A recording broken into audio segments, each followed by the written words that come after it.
మహాగణాధిపతయే నమః. ఓం గురుభ్యో నమః. ఓం శ్రీమాత్రే నమః. పరమేశ్వర స్వరూపమైనటువంటి జ్యోతిష, వాస్తు మరియు ఇతర అనేకమైనటువంటి శాస్త్రములను మనకు అందించినటువంటి మహర్షులకి నమస్కారం. హయగ్రీవ హయగ్రీవ హయగ్రీవేతి యోపధేత్తస్య నిస్సరతే వాణీ జనుకన్యా ప్రవాహవత్. అరుణాం కరుణాతరంగితాక్షీం ధృతపాశాంకుశపుష్పబాణచాపాం అనిమాదిభిరావృతాం మయూకైః అహమిత్యేవ విభావయే భవానీం. శ్రీమాత్రే నమః. ప్రేక్షకులకి ఆ లలితాంబిక అమ్మవారి యొక్క అనుగ్రహం పరిపూర్ణంగా కలగాలని మనస్ఫూర్తిగా కోరుకుంటూ మనం ఈరోజు చెప్పుకోబోయేటువంటి అంశము ఏప్రిల్ 1వ తేదీ నుంచి 15వ తేదీ వరకు ఉన్నటువంటి పక్ష ఫలితములు.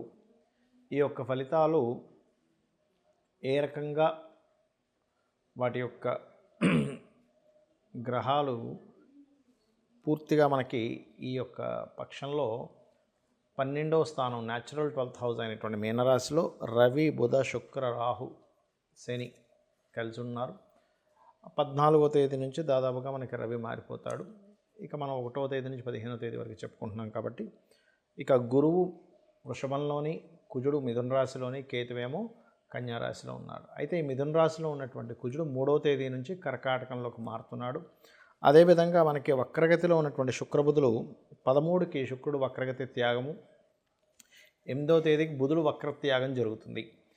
ఈ యొక్క పక్షఫలాలని చెప్తుంది నేనైనప్పటికీ కూడా చెప్పిస్తుంది సాక్షాత్ లలితా అమ్మవారిగా భావిస్తూ ఎవరెవరికి ఎటువంటి ఫలితములు జరగనున్నాయి మరియు పరిహార మార్గాలు ఏమిటి అనేటువంటి విషయాలు మనం తెలుసుకుందాం.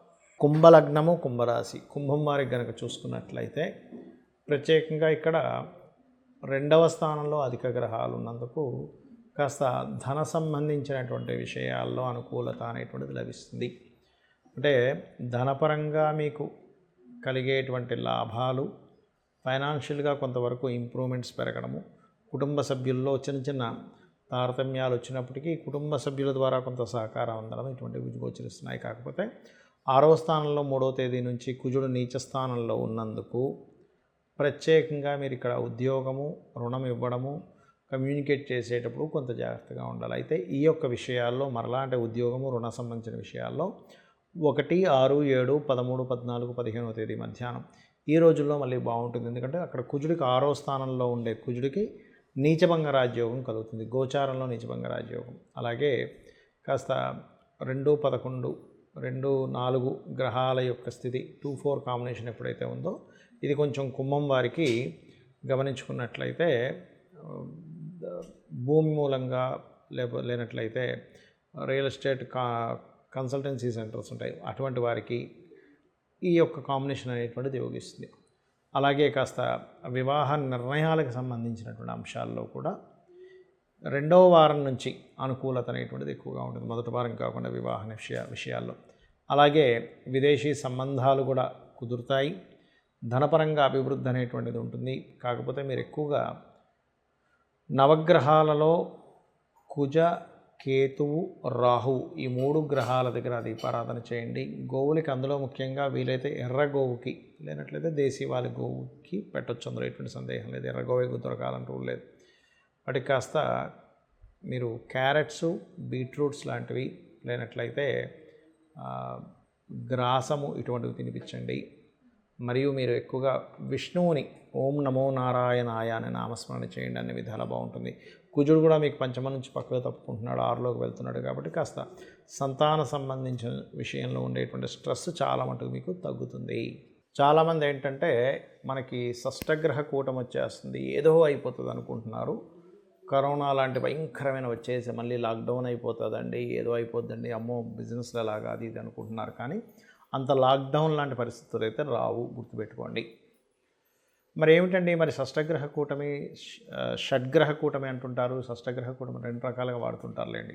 అయితే 6 గ్రహాలు కలయిక ఉంది కదా మీనరాశిలో అంటే ఒకటే గుర్తుపెట్టుకోండి, ఇది మంచి ఎండలు ఉండేటువంటి సమయంలో వర్షాలు పడడానికి, ఎందుకంటే జలరాశుల్లో ఎక్కువ గ్రహాలు ఉన్నాయి కాబట్టి వర్షాలు పడతాయి సడన్గా, మంచి ఎండలు కాస్తూ జల సంబంధించిన ప్రళయాలు వస్తాయి.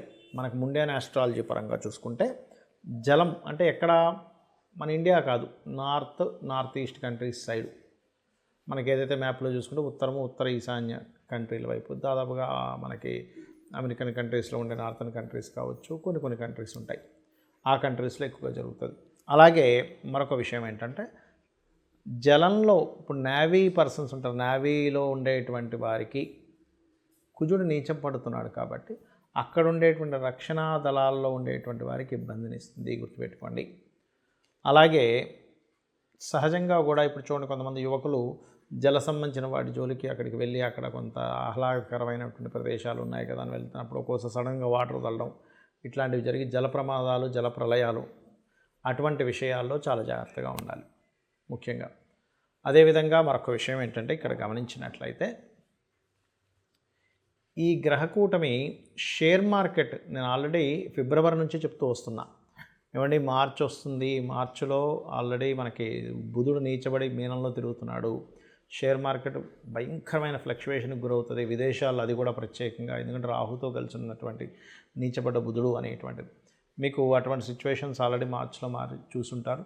కాకపోతే నేను అనేది ఏంటంటే ఇక్కడ షేర్ మార్కెట్ విషయంలో ఈ శుక్రుడు బుధుడు ఇద్దరు వక్రత్యాగం అవుతారు. అంటే మనకి మార్చ్ 13వ తేదీ తర్వాత నుంచి షేర్ మార్కెట్లు ఒక మంచి ఇది కూడా కనబడుతుంది. ఇప్పుడు ఏదైతే మీకు డౌన్ఫాల్ అనేటువంటిది కనబడుతూ ఉంటుందో మనకి మార్చి మాసంలో, ఏప్రిల్ 13 తర్వాత నుంచి సడన్ రైజ్ కూడా కనబడుతుంది షేర్ మార్కెట్ రిలేటెడ్ సంబంధించిన విషయం. అంటే సడన్ అప్ సడన్ డౌన్స్ అనేటువంటివి ఈ షడ్గ్రహ కూటమి, ఈ 6 గ్రహాలు ఉన్నటువంటి గ్రహస్థితి ఇస్తుంది. అయితే ఇక్కడ మరొక విషయం ఏంటంటే గమనించుకున్నట్లయితే ఎవరైనా సరే ఇప్పుడు నాకు జాతకం లేదండి, మరి ఈ గ్రహస్థితి ఏం చేస్తుందో ఏంటో అని భయపడుతూ ఉంటారు. ఏమీ భయపడాల్సిన పని లేదు, అంత ఇబ్బంది ఏమీ లేదు. కాకపోతే అధిక గ్రహాలు ఒక రాశిలో ఉన్నందుకు మీకు ఆ రాశి మీద కొంత ప్రభావం ఉంటుంది. అంటే దానికి సంబంధించిన ఖర్చులు కానివ్వండి, మనం ఒక్కొక్క రాశికి చెప్పుకున్నాం కదా ఆ రకంగా. అదేవిధంగా దీని యొక్క ప్రభావం మన మీద అసలు పూర్తిగా ఉండకూడదు, ఏ జల ప్రదేశాలకు వెళ్ళినప్పుడు మనకి ఇబ్బంది కలగకూడదు అని అనుకుంటే కనుక కాస్త శివునికి అభిషేకము లేదా మీ ఇష్టదైవ ప్రార్థన చేసుకొని ఇంటి నుంచి బయటికి బయలుదేరడము, కాస్త జల సంబంధించిన వాటికి కాస్త దూరంగా ఉండడము మంచిది అనేటువంటిది చాలా స్పష్టంగా గోచరిస్తుంది. అలాగే మరొక విషయం ఏంటంటే గోవులకి క్యారెట్స్ మరియు గ్రాసము తినిపించడం అనేటువంటిది మంచిది ఈ గ్రహస్థితి వల్ల. అదేవిధంగా గోధుమ రవ్వ, బెల్లము ఇటువంటి పదార్థాలు కూడా గోవుకు తినిపిస్తే మంచిది. బెల్లము గోధుమ రవ్వతో చేసిన పదార్థాన్ని ఏదైనా ఆలయంలో ప్రసాదంగా ఇచ్చే 10 మందికి పంచితే కూడా దీని ప్రభావం తక్కువగా ఉంటుంది. ఎందుకంటే రవి, రాహు, శని ఈ 3 గ్రహాలు ప్రధానంగా కలయిక అంత మంచిది కాదు, అది కూడా జలరాశుల్లో. అంటే ప్రకృతి వైపరీత్యాలు, ప్రకృతిలో సడన్గా ఈ జల సంబంధమైనవి ఎక్కువ ఇవ్వడానికి ఛాన్సెస్ ఎక్కువగా ఉంటుంది. అయితే ఇక్కడ కాదు, కొన్ని సుడిగుండాలు లాంటివి రావడం జలాల్లో, ఎందుకంటే జలరాశిలో అధిక గ్రహాలు పడ్డాయి కాబట్టి. ఇది మనం ఆల్రెడీ 1 మంత్ బ్యాక్ నుంచే చెప్పుకుంటున్నాము. కాకపోతే ఈ యొక్క విషయాల్లో కొంత జాగ్రత్తగా ఉండండి. ఎందుకంటే మనం ఈ పక్ష ఫలితాల్లో 1 నుంచి 15వ తేదీ వరకు చెప్పుకుంటున్నాం కాబట్టి ఇక్కడ ఎక్కువగా ఈ గ్రహస్థితి అనేటువంటిది ఉంటుంది. 14వ తేదీ వరకు పంచగ్రహ కూటమి, 6 గ్రహాలు కలిసిన ఒకరోజే 6 గ్రహాలు కలుస్తాయి, మిగిలినంతా 5 గ్రహాలు కలిసి ఉంటాయి జలరాశుల్లో.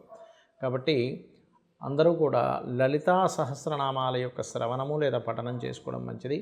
దాని ద్వారా అమ్మవారి అనుగ్రహం కలుగుతుంది. మీ అందరికీ అమ్మవారి అనుగ్రహం కలగాలని మనస్ఫూర్తిగా మరోసారి కోరుకుంటూ శ్రీమాత్రే నమః.